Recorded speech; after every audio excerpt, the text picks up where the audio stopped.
Avez-vous déjà entendu l'histoire d'un homme que l'on disait trop laid pour devenir acteur, et qui pourtant est devenu l'un des plus grands symboles du cinéma français? Jean-Paul Belmondo, surnommé affectueusement Bébel, n'était pas destiné à briller à Hollywood ni à marcher sur les tapis rouges. Avec son nez cassé de boxeur, son sourire irrégulier et son allure désinvolte, il ne ressemblait en rien aux stars élégantes et lisses de son époque. Et pourtant, c'est précisément cette différence qui a bouleversé les codes du cinéma et conquis le cœur de millions de spectateurs à travers le monde. Dans cette vidéo, nous allons plonger dans la vie extraordinaire de Jean-Paul Belmondo. Ses débuts chaotiques, son ascension fulgurante, ses amours passionnés, ses épreuves et son héritage éternel. Préparez-vous à découvrir l'histoire d'un homme xolé, trop laid pour être une star selon certains, mais qui est devenu, contre toute attente, le visage d'une génération et l'icône d'un pays tout entier. Jean-Paul Belmondo n'a jamais été un enfant modèle. Né en 1933 dans une famille d'artistes, son père était sculpteur, sa mère peintre. Il grandit dans un univers créatif, mais à l'école, il préfère faire rire ses camarades plutôt que d'écouter ses professeurs. Turbulent, insolent, toujours prêt à se battre. Il se forge rapidement une réputation de garnement indiscipliné. Adolescent, il découvre une passion qui va marquer profondément sa vie, la boxe. Avec son énergie débordante et son goût du défi, il monte sur le ring comme s'il y trouvait une seconde maison. Pendant plusieurs années, Belmondo s'entraîne sérieusement et dispute même des combats amateurs. Sa détermination est sans limite. Il rêve de devenir un grand champion. Mais le destin va briser ce projet. Une série de blessures, notamment au nez, l'oblige à abandonner toute ambition professionnelle. Ce fut une désillusion cruelle pour le jeune homme. Pourtant, cette expérience forge son caractère. Le nez cassé, les cicatrices et l'attitude de boxeur deviendront plus tard sa marque de fabrique devant la caméra. Un signe distinctif qui le rendra inoubliable.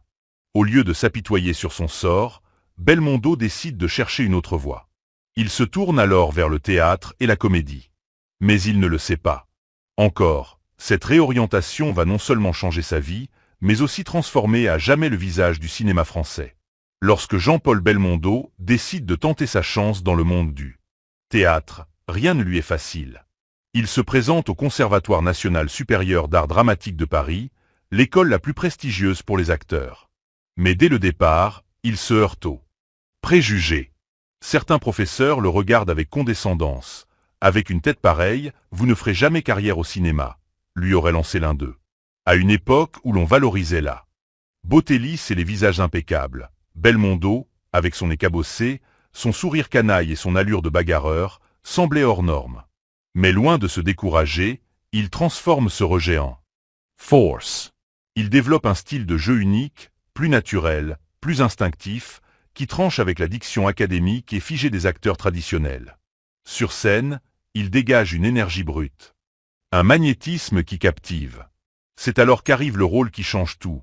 En 1960, Jean-Luc Godard lui confie le personnage principal de À bout de souffle. Le film devient le manifeste de la nouvelle vague, ce mouvement qui révolutionne le cinéma français. Belmondo y incarne Michel Poicart, un petit voyou insolent, séduisant et libre, une figure en rupture totale avec les héros. Classique du grand écran. Le succès est immense, non seulement en France mais dans le monde entier. Belmondo devient, presque du jour au lendemain, le symbole d'une génération qui refuse les règles établies et recherche la liberté. À partir de ce moment, plus personne ne doute. L'homme que l'on jugeait trop laid pour être acteur vient de devenir une star. Après le triomphe d'Accent grave bout de souffle, Jean-Paul Belmondo devient l'acteur incontournable du cinéma français. Sa carrière explose littéralement. Dans les années 1960, 70 et 80, il enchaîne les succès, jouant dans des films d'action, des comédies et des drames, avec toujours la même intensité.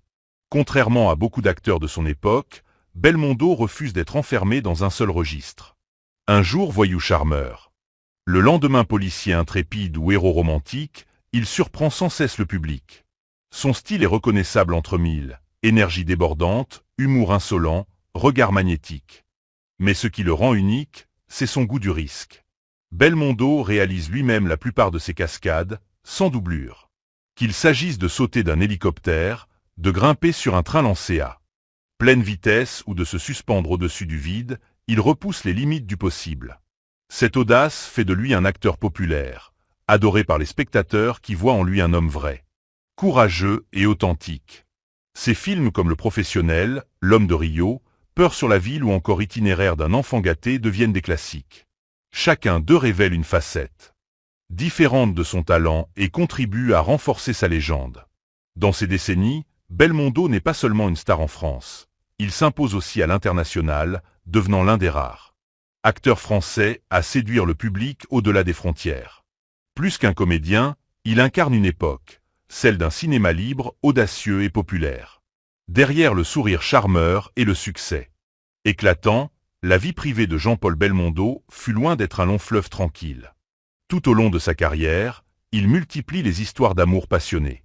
Son charisme irrésistible attire certaines des plus belles femmes d'Europe, et ses idylles font régulièrement la une des journaux. Marié 2 fois, il aura 4 enfants, mais ses relations sont souvent marquées par la distance et les tensions liées à sa vie de star. Belmondo aimait la fête, la vitesse, les voyages. Il menait une existence intense, parfois excessive. Derrière les projecteurs, il y avait aussi des moments de solitude et de mélancolie. Lui-même avouait qu'il avait parfois eu du mal à trouver l'équilibre entre sa carrière trépidante et la stabilité familiale. Ses proches racontent un homme généreux, loyal, toujours prêt à aider, mais aussi fragile dans ses moments de doute. Car si le public voyait en lui un héros invincible, Belmondo restait, au fond, un homme comme les autres, avec ses blessures et ses faiblesses. Cette dualité, entre l'icône adulée et l'homme vulnérable, rend son parcours encore plus humain, encore plus touchant. Au tournant des années 2000, la vie de Jean-Paul Belmondo bascule brutalement. En 2001, il est victime d'un grave accident vasculaire cérébral qui le laisse partiellement paralysé et diminue considérablement ses capacités de parole. Pour beaucoup, c'est la fin d'une légende. Mais Belmondo refuse de se laisser abattre. Fidèle à son tempérament de boxeur, il entame un long combat contre la maladie. Des mois de rééducation, de souffrance et d'efforts acharnés lui permettent de retrouver peu à peu une partie de ses forces. En 2009, contre toute attente, il effectue même un retour émouvant au cinéma dans le film Un homme et son chien. Ce rôle, plus intime, plus fragile, révèle un Belmondo différent, mais toujours habité par la passion du jeu.